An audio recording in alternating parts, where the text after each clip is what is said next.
Hey, welcome in everyone. Dave Salentano here with Guitar Tricks. Tonight we're going to be working on pick techniques, specifically some alternate picking and some really good techniques with alternate picking and exercises with the metronome to get your picking up to speed and make guitar playing easy and fun. So feel free to make some comments in the chat area of YouTube. And yeah, so I'm going to get on with it. Open up, expand the text box. Hey, Dennis, how you doing there? Expand the text box. Hey, Craig's here. All right, cool. Expand your text, or not the text box. Yeah, the text box under the YouTube video, and you can see the curriculum. Print out the curriculum we're doing. It's 2 pages, and we're going to do a little bit tonight and a little bit next week. But what I'm going to open up with tonight for you to work on is just a really simple alternate picking exercise to get your picking going. Now, really good guitar players usually don't pick whatever. You know, they have specific ways they pick certain things. Okay. Now, granted, there are some really good players that probably don't do that. But in my experience, transcribing songs and watching a ton of tutorials and hanging out with other great guitar players, you just pick up on stuff and you realize that most really good players have their pick hand stuffed together, okay, for lack of a better word. So we really need to get the hang of this alternate picking. It's like walking, everybody. When you walk, you don't think about taking left, then a right, then a left, then a right, or right, left, whatever you do, okay? You just do it. And that's what we need to get the picking hand to do, is alternate pick without thinking about it. And everything we're going to be doing in this pick techniques week 1 and 2 is 100% alternate picking. No economy picking, no string skipping, no hammer-ons and pull-offs. Every note's going to be picked. And we're going to examine some ways on also how to hold the pick to get your, get the better technique there. Now, the first exercise I'm going to show you here is actually not on the page, okay? But if you take one-on-one lessons with me, I usually give these kind of things to some of my students. But I saved that really good curriculum for my one-on-one lessons. What I'm giving here, I've given to some of my students in one-on-one, but I usually, I've got a ton more curriculum that I can share with them when you become a student of mine. But what I'm sharing with you tonight is nothing new, but it's stuff good to work on. Okay, so basically we just want to get the hang of alternate picking on, let's start with the high E string, okay? And just going down, up, down, up, down, up. Okay, now a couple things. With the pick, whatever pick you use, generally a lot of players that like to pick fast, they usually use a medium to a heavy pick. Rarely do they use the thin picks. So mine's kind of like a medium to a medium heavy. I use these Daba picks that got the black rubber back to them at the butt end of it. It's kind of like rubber, like a bike tire or car tire rubber, it feels like. And it really gives me a good grip. Okay. Now, when you're playing with you want to play on the tip of the pick. We don't want to dig in too deep. We just want to tickle the string with the tippy tip of the pick. Okay. And then also, we don't want to pick the string with the flat side of the pick, okay? Like this right here. See how my pick is? I don't want to strike the string. I'm going to hold my pick a little unusual just so you can see the pick. See, I'm not going to pick the string like this. Because see, what's happening is the front and back of the pick's hitting the string. That's like trying to cut a loaf of bread with the flat side of a knife, all right? Usually you want to angle the knife and you use the edge of it to cut through the bread or the cheese or the steak or whatever you're cutting, right? So that's what we want to do with the guitars. A lot of guitar players angle the pick slightly, just, maybe like a 30 or 45 degree angle. You don't want to be that much. 90 is way too much. Just a little bit of an angle. And some guitars do it this way. Most guitars do it this way, but occasionally I've seen some guitar players do it this way. If you've ever seen Marty Friedman pick, he kind of picks like this. It's still angled to the string at about a 30, 35 to 40, 45 degree angle, okay? So angling your pick is part of the deal with getting the hang of the pick going over the string. Because if you play with the flat side of it, kind of like the spatula side, it's really kind of hard to pick consistently without sounding like we trip up and we get like trip over the curb.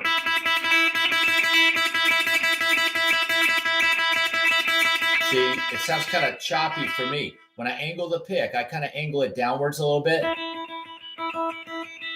It goes over the string a lot easier, okay? And let's not use too much overdrive also, because even though some folks think the distortion, I mean, I agree. I like playing with a little overdrive, and when I solo, I definitely step on an overdrive pedal, a tube screamer, or some type of overdrive unit to give me a little more sustain and volume.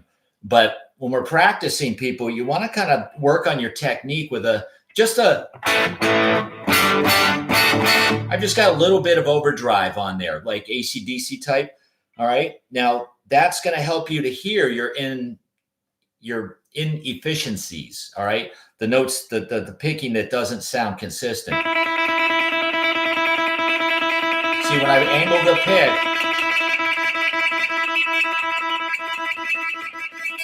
you want to be able to pick without it sounding like it's getting stuck. You don't want this.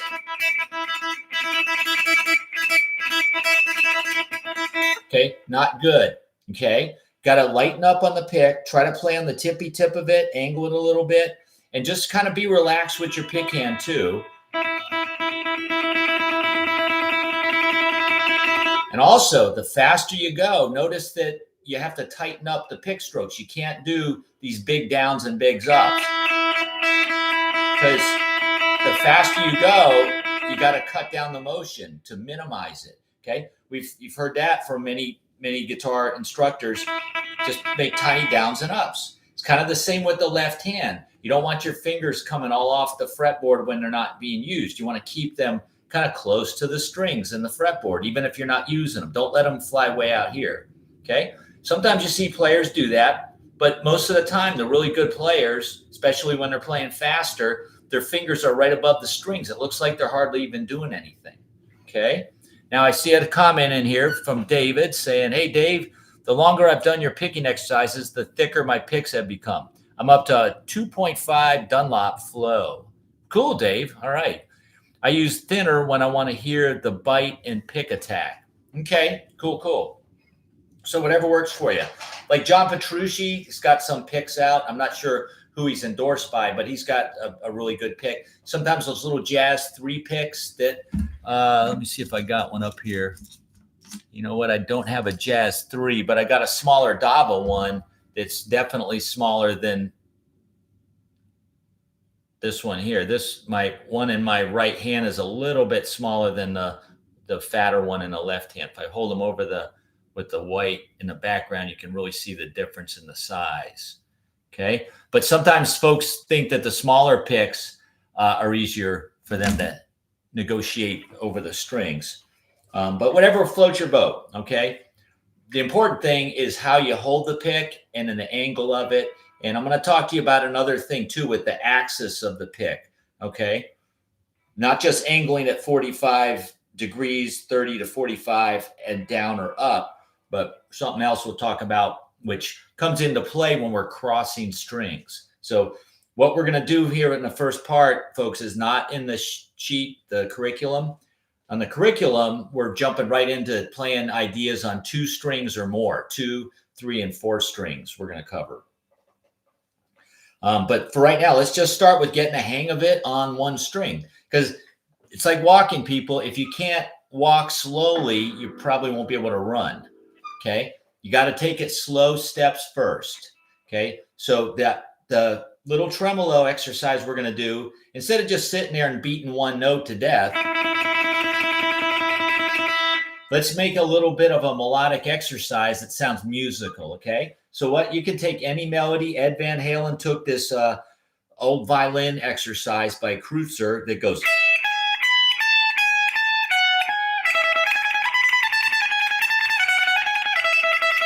Use that interruption, right? You recognize that? Okay, you could do that. Let's see if I can do it down here. Okay, but I've got a different one for you. We do the malagueña melody. Okay, you've heard that. It's a Spanish guitar melody. Usually we hear it like this, or some context like this.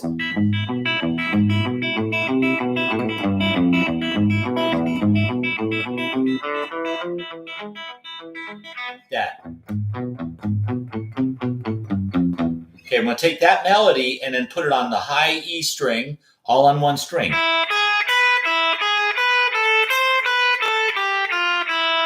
Okay, those are the notes. Let me just jump in as I see comments pop up and break the lesson up here. Russ saying, hey, Dave, if you're playing chords, do you still angle the pick, or is this with picking individual strings? That's a good question, Russ. Yeah, it depends what I'm doing. Like if you know what, Russ, I'll show you what I do, and it's not necessarily going to work for everybody, but when I pick solos, I always pick with a downward pick angle. But when I'm doing things like the Doobie Brothers, Long Train Running, you know that tune? It goes.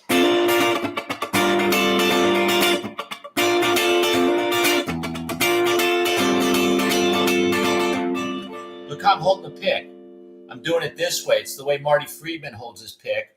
And perhaps I feel comfortable with that because that's the way I used to pick a long time ago, because he went to my high school when I was in 10th grade. He was in 12th grade back in Laurel, Maryland. Okay, kudos out to those musicians in that town that are still there, some of my buddies from high school. But Marty's moved on. He's obviously was in Megadeth for about 10 years. Now he's living over in Japan, and he's doing some great things. Very inspirational guitar player. But anyway, I took a bunch of lessons from him when I was younger in high school and as a young teenager. And he picked like that. And, you know, I model players that I'm impressed by, idols that I look up to. So I started to pick that way, and I was doing that for a long time. And that worked for me for playing rhythm guitar, and I was also doing lead guitar that way. But then I felt like I hit a brick wall personally with my technique. And then I just had to readjust and relearn to pick a different way, because more often I'd see the really good players I liked pick like this with that downward angle this way, not an upward angle like Marty was doing. Okay. But for my rhythm guitar stuff, the band I'm in, we're attempting to play Miss You from the Rolling Stones.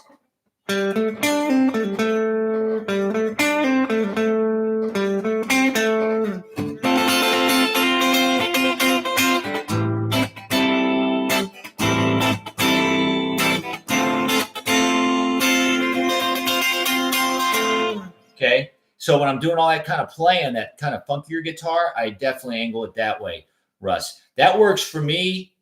Okay. But when I'm doing single notes and like if I'm doing some Iron Maiden rhythm, again, I'll pick it that with the upward pick angle. Like.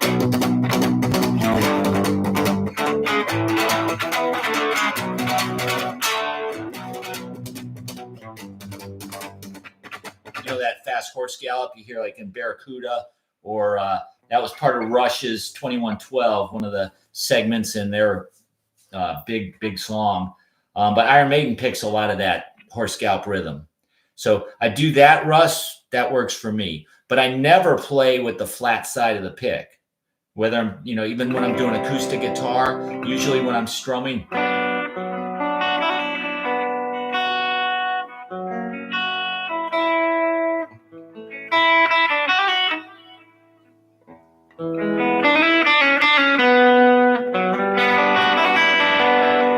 See, when I do the soft stuff, I usually hold it that way.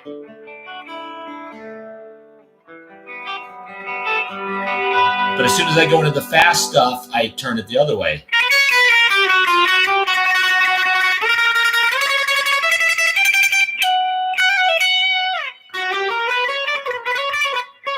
Hi.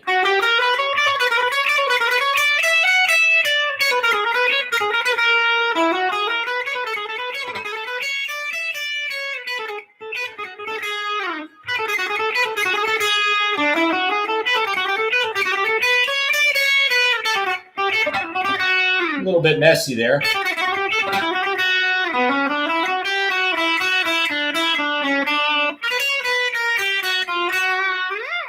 but you get the idea. So I kind of change it depending on what I'm doing. That's what works for me, Russ. So that's a long-winded answer to your question. All right. Kryle's saying you got a good surf melody for practice. Yeah, well, like Dick Dale and Miserlou, you know how he does that? What is it? I'm forgetting the melody. Yeah. Yeah, you could do that one too, Kryle, on the low E string. But what we're going to do, Kryle, is take the Spanish melody from Malagueño, which is the open first string, 4th fret first string, 7th fret first string with the index and pinky. We're going to do that twice. And for this, just learning the left-hand notes, people, just do all downstrokes, quarter notes. We do that twice. Then the second half of this jumps up to the 5th fret and goes frets 5, 8, 7. And then the last part of it is 5th fret with your index, 3rd fret with your index, 1st fret with your index, and then repeat. So it's open 4, 7, again, open 4, 7, then 5, 8, 7, 5 with the first finger, 3 with the first finger, 1st fret with the first finger, and then end it. Now here's what we're going to do though. You're going to pick every note 4 times. So rather than it being, oh, and by the way, this Malagueño melody is in 3/4. So when I do the metronome here, it'll be in 3/4 time. Okay, so 1 note per beat would be this, 2, 3.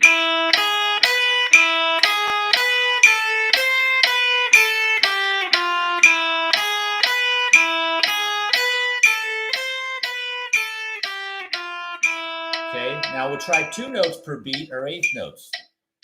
1, 2, 3.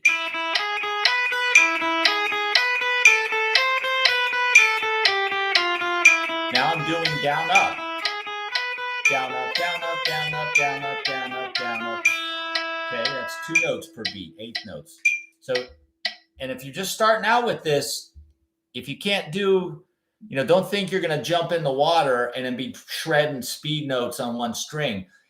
You might sound okay with it, but you'll sound a lot better and locked in if you take your time and make sure you're playing with the metronome beat. And by the way, I'm at 120 beats a minute here. So it's not super fast, but it's not that slow either. Okay. And you got to be able to do the subdivisions too, not just play everything fast, because not every song is going to be fast. Okay. And besides, I see this in guitar stores sometimes. I'll see this somebody, playing a lot of fast stuff that sounds, it's impressive. It's kind of neat. He's got some decent technique. But then when I hear him try to do something slow, their vibrato is all out of whack. It doesn't sound good. And they can't really play things slower. And to me, that's not what music's about. You got to be able to do slow, medium, and fast. And also you got to be able to play softly, and you got to be able to play loudly. You got to be able to have dynamics too. Okay. So when I see that from players, it just shows me that all they're concerned with, they just want to play fast, and they could care less about the other important things. And other musicians notice that right away, and they instantly go, Doc, no, no, no. Okay. So here's 8th notes again. 2, 3. Hey, Maverick, I'm going to finish the class. We'll play in a little bit.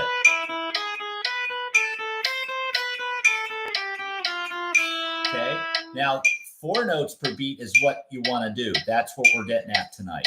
So 4 notes on every one. 1, 2, 3, 4, 1, 2, 3, 4, 1, 2, 3, 4. 16th notes like this. 1 E and a 2 E and a 3 and a. Like this.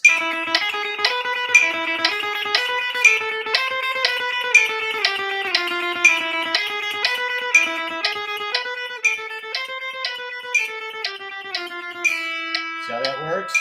And I'm playing right with the beat. The first note, the first new note of each one is always on the click.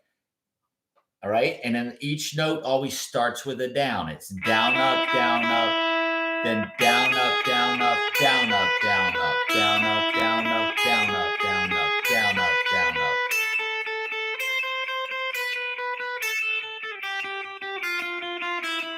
Another thing too that's really good to work on is accenting. So you got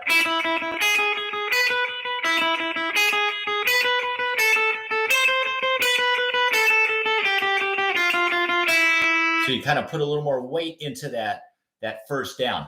1 E and a 2 E and a down, up, down, up, down, up, down, up. Kind of accenting that.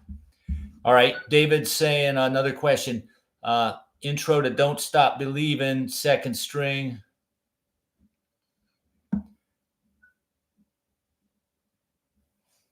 Yeah, you're talking about the Journey song, Dave, with Neil Sean. I've heard it a billion times, but I'm not sure what we're talking about. You're doing 17/16 on the second string.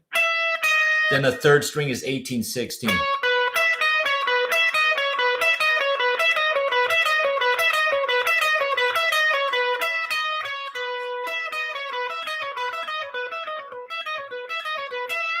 Yeah.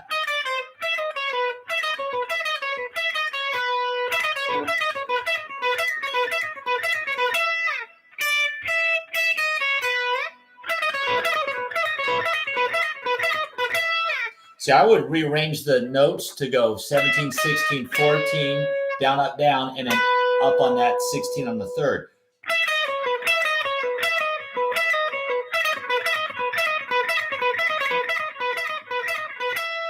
For me, that feels better for the lick. But Dave, if you're going to do it the way you've got tabbed out, which is or what you're describing there, I would probably go down, up, down, up. But this is going to bring us into this pick direction, not just angling it down a little bit or up or pitching it, but a pitch axis where we actually not just point the pick slightly down 45 or up 45, but also think about this, when the string leaves the plane of the string, when the pick leaves the plane of the strings, getting ready to go to another string, you always need to flick it and angle it so that it's above the plane of the strings. So when see the plane of the strings right here, when I'm going downstroke, if my pick is in the strings, that's not a good position for me to hop to another string on because I'm stuck in the strings. But if I angle it slightly like this, right, where I go down and my pick's above the strings, then I'm free to hop to whatever other string. That's part of the secret. Now, you can either do a downwards pick escape, which is what that's my favorite way of picking fast, is when I go to another string, I make sure that the last note on the string I'm on is a down, and then the first note on the other string is an up. John McLaughlin, if you're familiar with him, he's a fantastic kind of a jazz fusion rock guitar player, Manavisha Orchestra. God, I'm butchering the name of it. But he's really a talented player, and he picks real fast. He does the downward pick escape.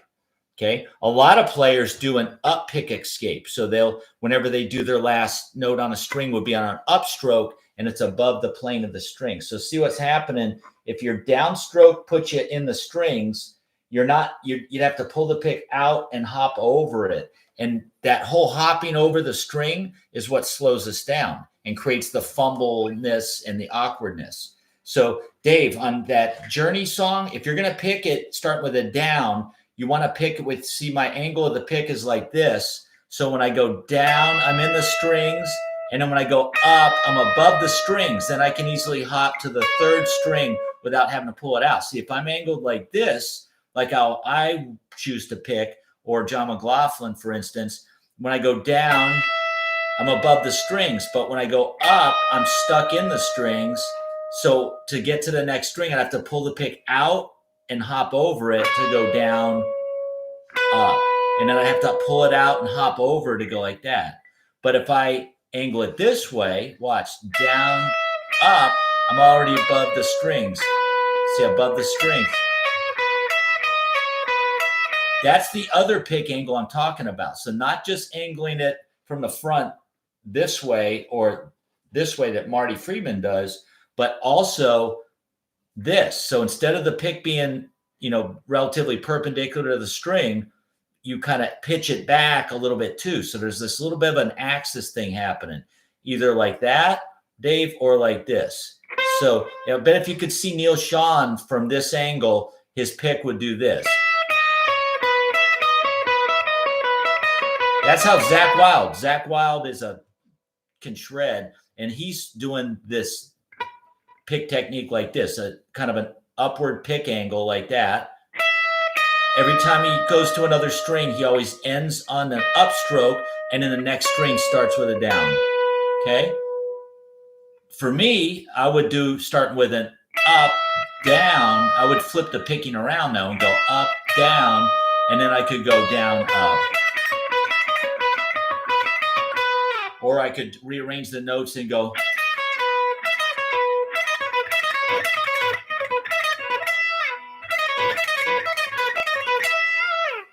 And that, if I practice it more that way, if I had to learn the lick for sure, I would work it with a metronome and get the speed up on it. But just right away, it's easier for me to do it that way. Same notes, right? No one's going to hear any different. So except for Neil Sean, what might debate the fingering of it. But unless we see videos of him, all the tab books are transcribed by players like myself, who I've done a ton of transcription books, but other guys that are great players and have good ears figure it out. We get the notes right, but unless we see a video of the actual guitar player playing it, sometimes the tab books might not have the right places to play it the way I just described. You could play that lick this way or this way, or we could even go. You could even do this, one note on the first string, 12th fret, and then 16, 14, 12 on the second. 3 different ways to play the same lick. I could even come up with a few others, okay? But that's that, Dave. So there you go. And then you said, I thought your example 1 would help me get there, but it doesn't. Well, because Neil's doing 2 notes on each string, or according to what your tab book or how you figured out those notes you just said in your previous example or question, Dave. But we'll work on those in a sec. And then, the intro where he gets faster and faster and faster. Yeah. Digga. Pick escape. Yep. It's something to chew on, everybody. These are things to work on if you really want to get your picking together and make it easy to play. When I was younger, before I really worked on my picking as much as I should have, I felt like I had to warm up forever to get my speed up. Now, as long as I got that pick angle right, I can usually kind of play pretty quick.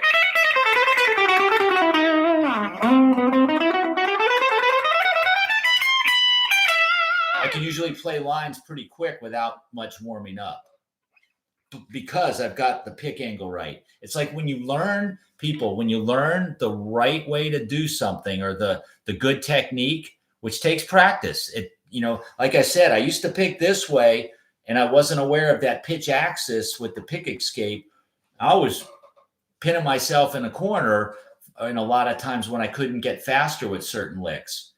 But I had to reinvent my picking, redo it. And it's not like I'd abandoned the other way, the upward pick stroke angle. I used that for my rhythm guitar, like I answered for Russ a few minutes ago. I still use that with my rhythm guitar because it's way easier for me. It doesn't sound as abrasive as this for rhythm guitar for me.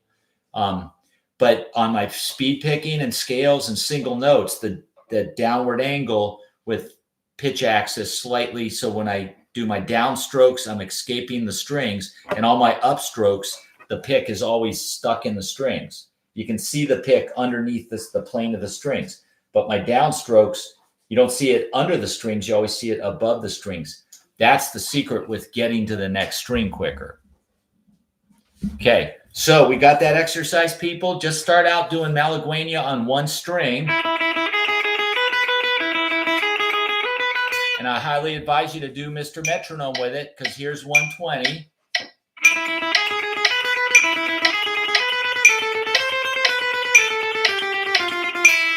Okay, let's try 130. And only go up 5 or 10 beats a minute, right? And then make sure you're solid on it before you go to the next level. And what you want to do is push yourself until you find your threshold, the tempo that you can still do it at without sounding like a train wreck. Because sometimes that 5 beats faster makes all the difference in the world. 5 beats faster, can't do it. 5 beats slower, can totally do it. Okay, so watch this. Here's 130.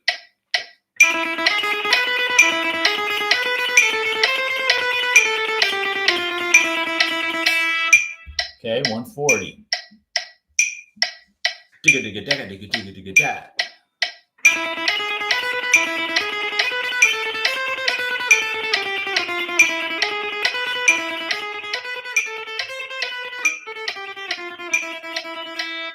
Okay, a little glitch in there. Let's try 150. 2, 3, 1, 2, 3.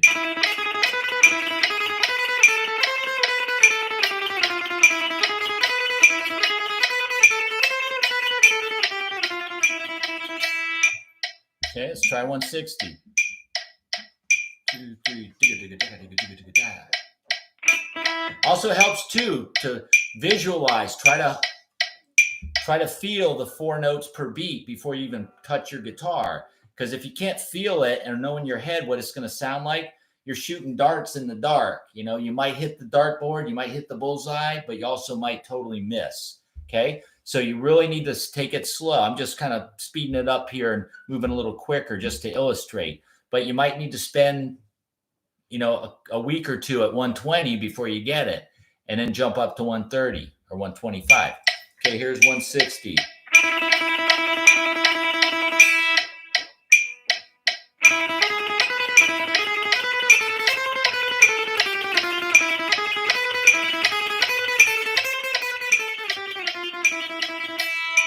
Okay, do it on the second string too.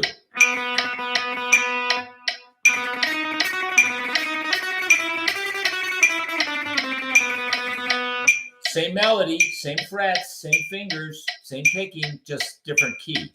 Try it on the third string.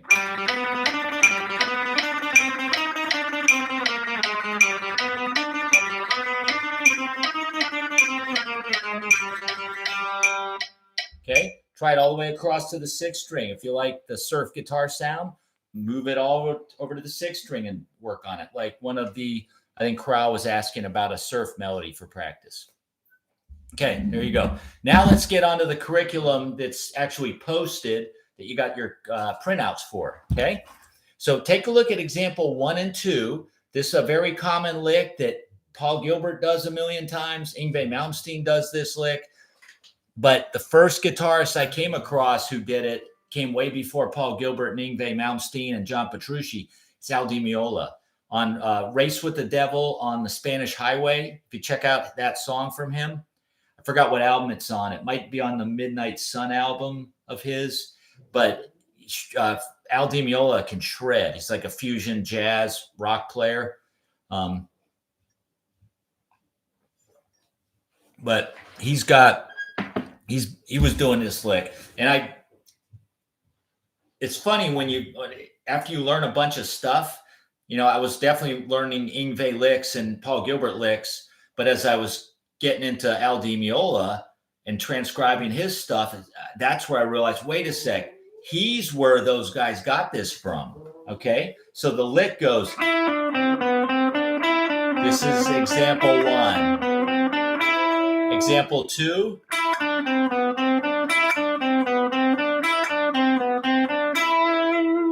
Well, what's the difference? Okay, so let's talk about that. So Al was doing it way before, you know, obviously Al was around in the early 70s, mid 70s doing this.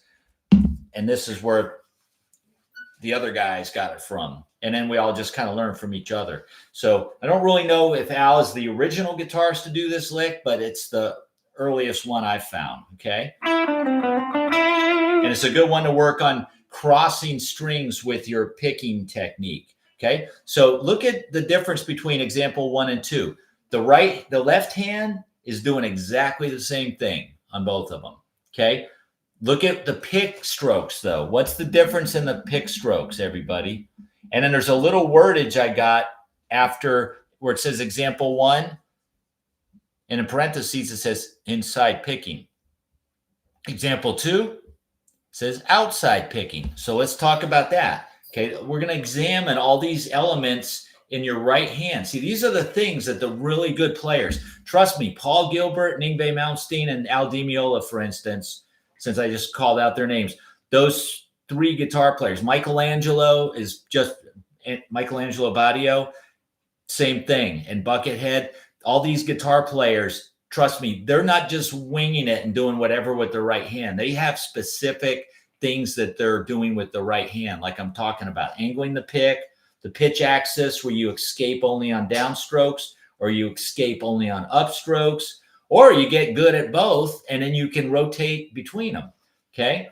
Now there's another element that we need to talk about, inside and outside picking. So what is that? We need to examine when your pick leaves one string and goes to the next. Okay. So the first example is, we're calling it inside picking.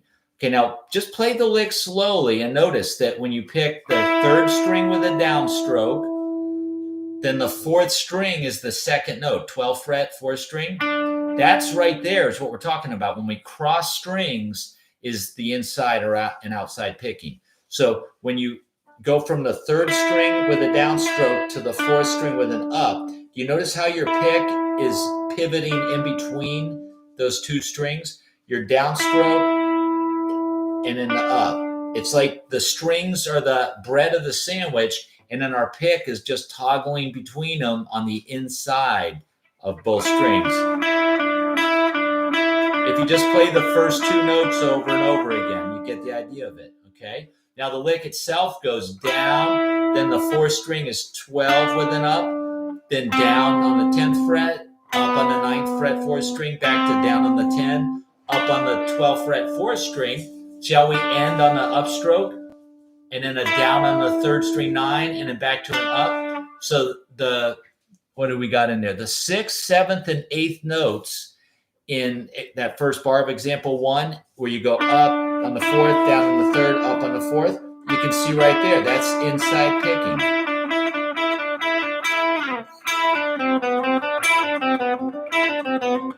So what we have to do here is you actually have to kind of change the angle of your pick slightly. See my right hand? When I'm doing this, watch. Then I swivel it this way. I go down, flick it, because I got to go, if I keep my pick this way and go down, the pick's stuck in the strings.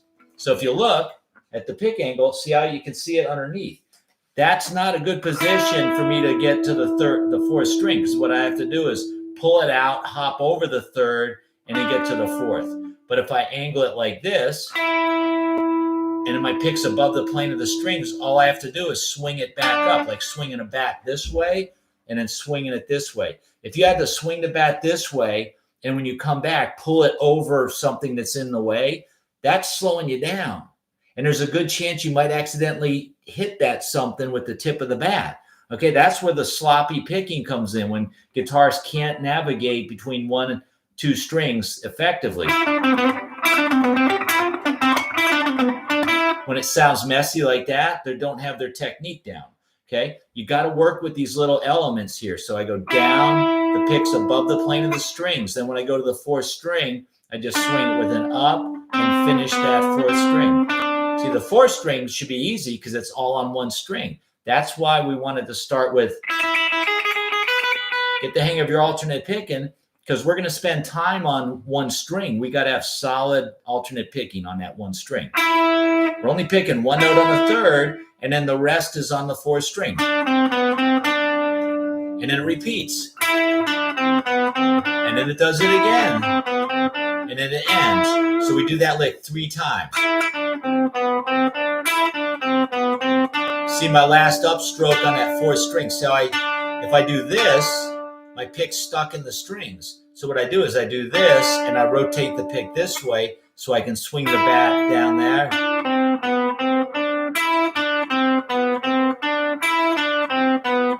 But when I'm alternate picking on 1 string, I'm not doing this. I keep the pick at that angle until the very last note, then I swing the bat this way.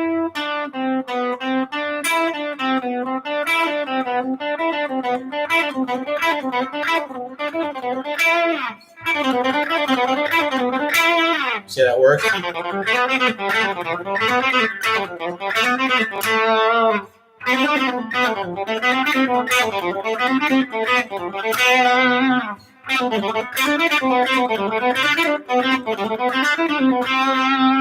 Okay, I'm not super fast like Paul or Yves or Michelangelo Badio, but it's good enough technique. It's fast enough to play what I need to play. And when I do a lot of the Spanish guitar work, it's kind of like that too. It's some of these licks I'm going to show you too. As some of the next examples are little licks I do sometimes with the Spanish guitar. I know my nylon string guitar. Okay. Okay, so that first example is the inside picking. Okay, now let's try it. They're triplets, 3 notes per beat. I've got up there to play these at 120 on the metronome, but that's just a random thing, people. Really, if you can't play the lick at a slow speed, don't worry about trying it at 120, and don't give up, because all of this stuff, when I was relearning my pick, switching my pick technique, that took me a little while. I just didn't get it right away. All right. So it took me a few months to get the flow of it because I practiced at it. And I do a lot of practicing. I'm not going to lie to you. I try to do like an hour or 2 a day. And I don't count teaching guitar as part of that practice, but I still try to do an hour to 2 a day. When I was younger, I was definitely doing about 4 hours a day. But that's the time. If you want to get good with something, you got to dedicate the time. You can't just screw around on it for 15 minutes a few days a week and think you're going to be good. Okay, you're fooling yourself. So let's try this. Let's start out at 90 and just try to get the hang of it as triplets, 3 notes per beat, like 1, 2, 3, 1, 2, 3, 1, 2, 3, 1, 2, 3. Do it a few times. Okay, and when you get that sounding like it's solid, go up 10 or 5.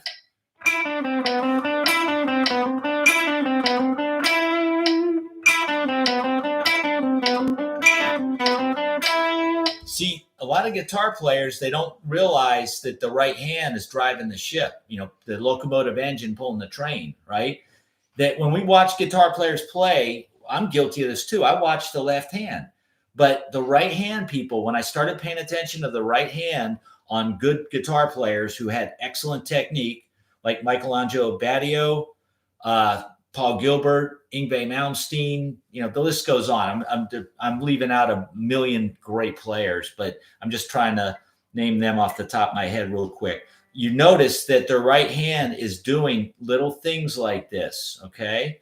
And if you can slow down, sometimes they have tutorial videos or, live videos of them in concert. If they got a good camera angle and you could slow down the YouTube video, you can kind of see those subtle motions in slow motion, right? You pick up on what they're doing, okay? They just didn't wake up one day and be able to do it.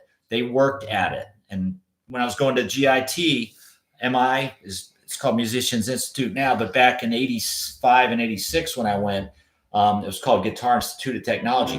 Paul Gilbert was in the same, he was going to school there too. He was 6 months ahead of me because we went, and it was a year course that went every 6 months. So he was in the class that was 6 months ahead of mine. But, me and my fellow students would comment on seeing Paul walk down the hall with his pink guitar. I can't even remember what kind it was, but he was just amazing back then. And in fact, he was hired on after we graduated. The faculty hired, the school hired him on as one of the teachers, and right so, because Paul's a fabulous player and deserves everything he's got. Okay, so just back to the lick here, people. 100, 3, 4.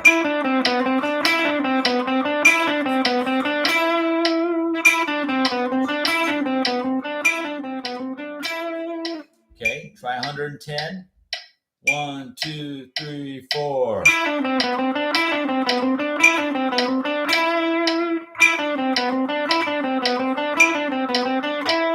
Okay, we'll go to 120. I'll speed up in a minute. 2, 3, 4.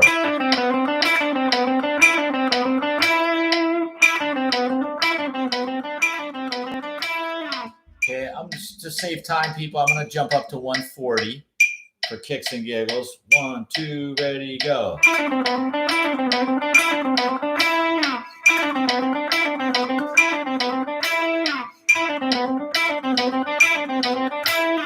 Okay, let's try 160. 2, 3, 4.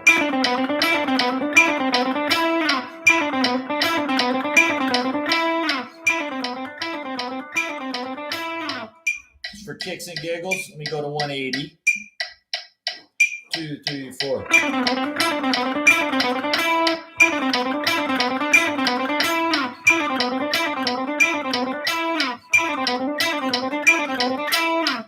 You see how I swivel my hand when I'm hitting the next string?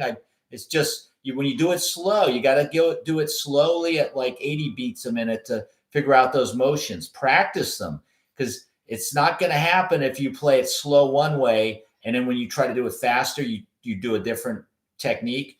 Okay, it's not going to happen that way. You got to practice it slowly, train the hand what to do. The muscle memory will kick in, and then once you really got it, the muscles start remembering the motions. It's like walking. You don't have to think about it. Okay. All right. Now let's check out example 2. I'm going to tuck this thing back to 100. My metronome back to 100. Okay. Example 2 is the same lick, but watch this and try it on your guitars, because this makes a lot of difference here, people. This is outside picking. So we start with an upstroke, and then we go down, up, down.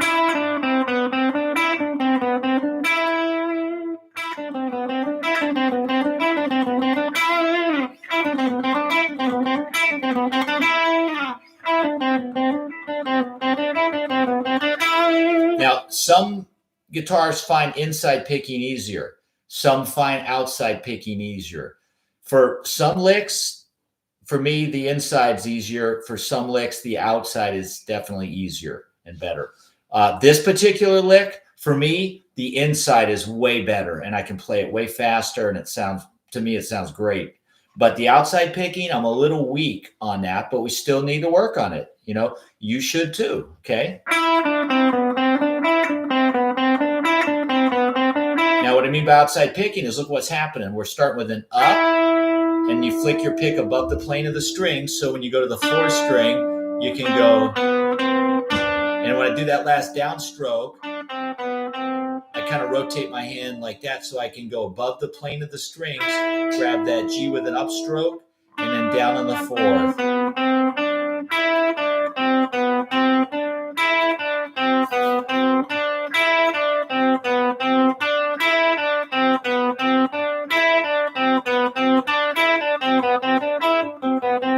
So now the pick becomes sort of the bread of the sandwich, and then the strings are the meat in between, right? You see how that's working? If you just do it slow and examine your pick technique. Oh, and by the way, too, you got to be consistent. See, I see this with some of my students. They're playing the lick. They start with an up, and somewhere along the line, they shift it, and they do up, down. They do like 2 downs, and then they totally flip the picking around. All right, and they keep changing the picking. You've got to be bullseye, perfect, alternate picking. Start with an upstroke. So at 100, sounds like this for me.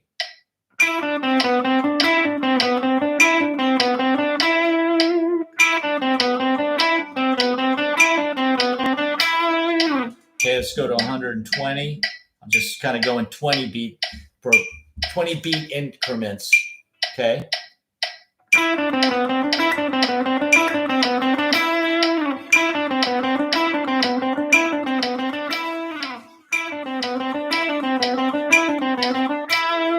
Okay, so that works. Let me try 140. 2, 3, 4.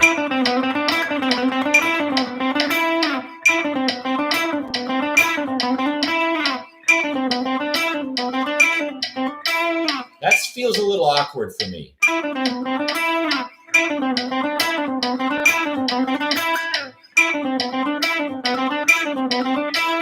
See, what I would do, because that feels like my threshold, I know if I go faster, it's going to only sound a little worse. So we humble ourselves, people. Find where your limit, where you can't do it, and then tuck it back a few. I'm going to do 135.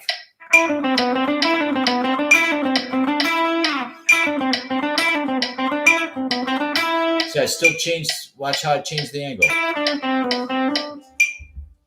I do up, then change the angle on that next string, and I leave it there, and I change it to grab that G.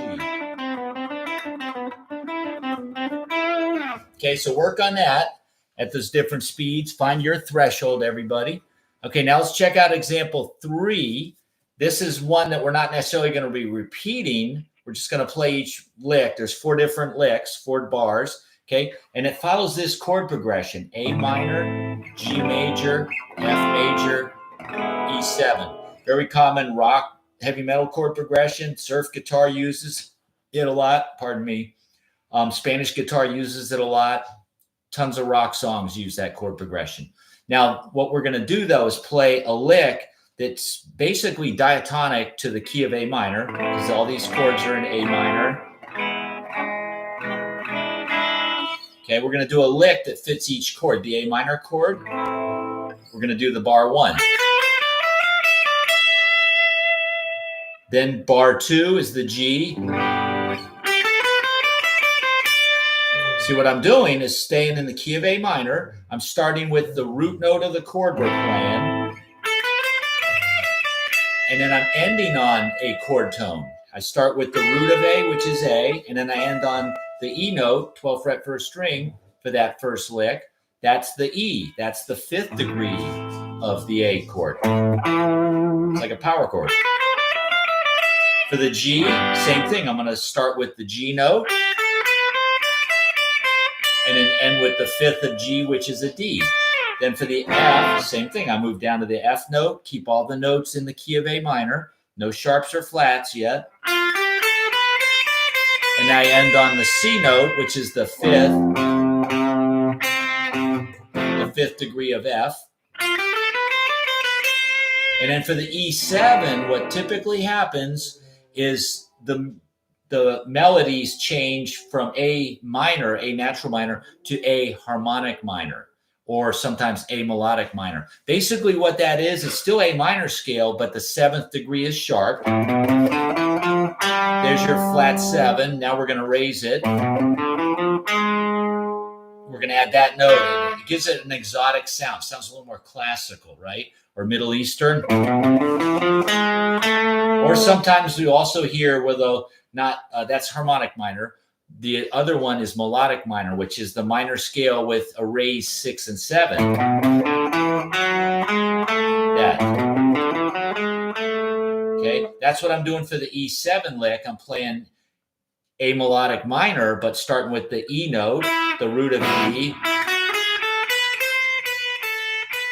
and ending with the B note, which is the 5th of the E7. So the lick goes, let the last note, they're all 16th notes, except the last note is a half note. So it's 1 E and a 2 E and a 3, 4. 1 E and a 2 E and a 3, 4.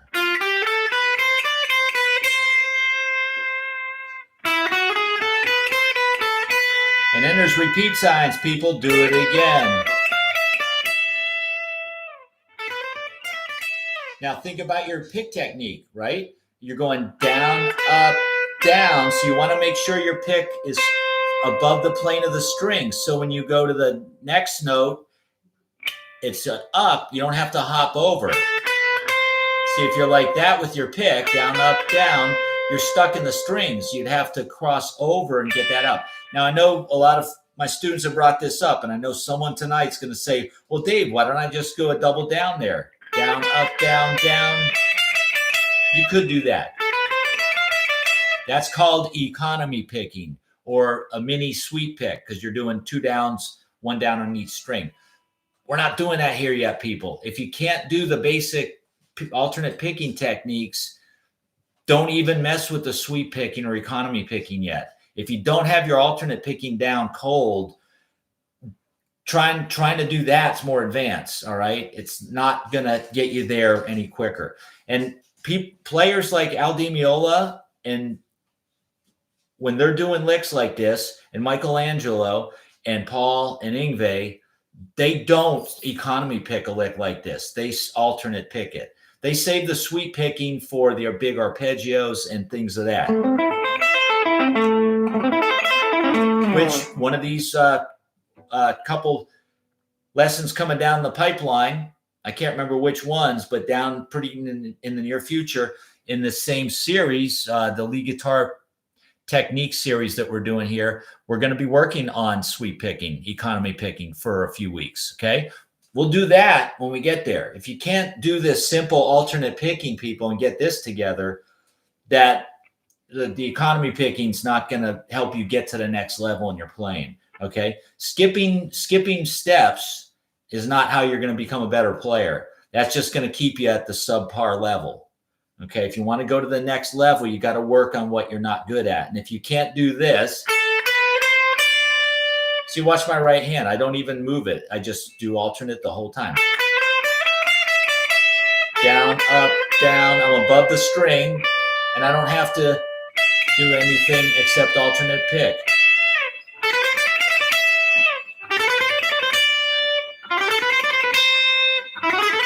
I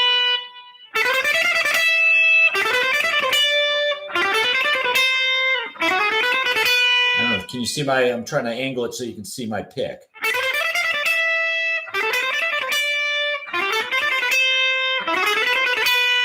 Okay, see how that works? 4 notes per beat, and the last note rings 2, 3, 4.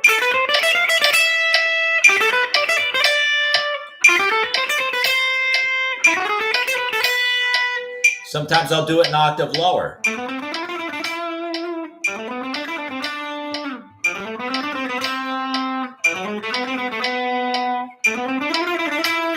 Okay, that's 120. Let's try one. I'll go up to 140. So 1, 2, 3, 4.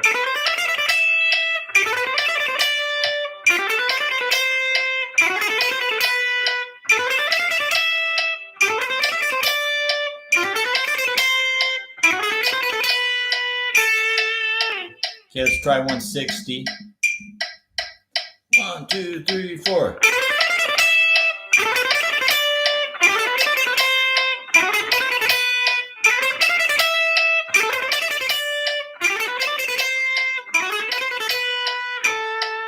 How about an octave lower? It's the same exact thing on strings 4 and 3. The same shape, same finger shapes, same fingers, just an octave lower. So I'm going to be on string 4 and 3 at fret 7, 9, and 10, like this. 3, 4.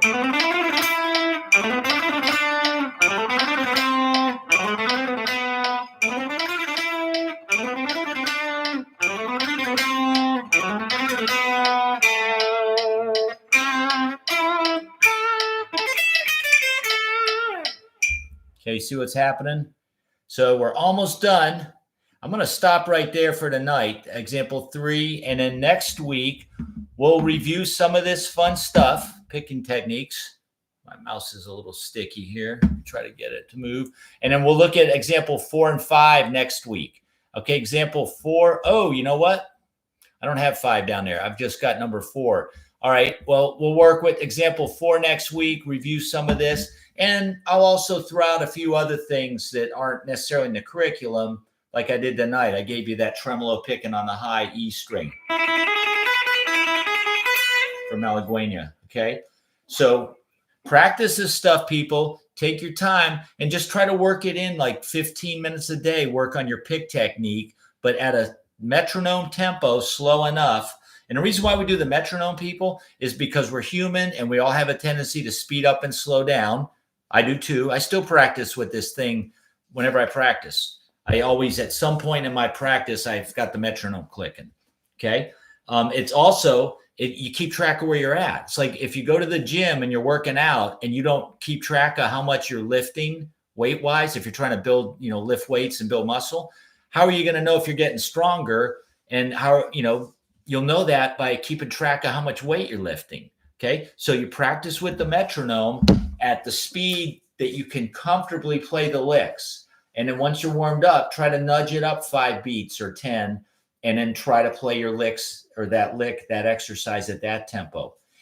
And then if you can't do it, then you need to stay at your other tempo and just nudge the metronome up in smaller increments.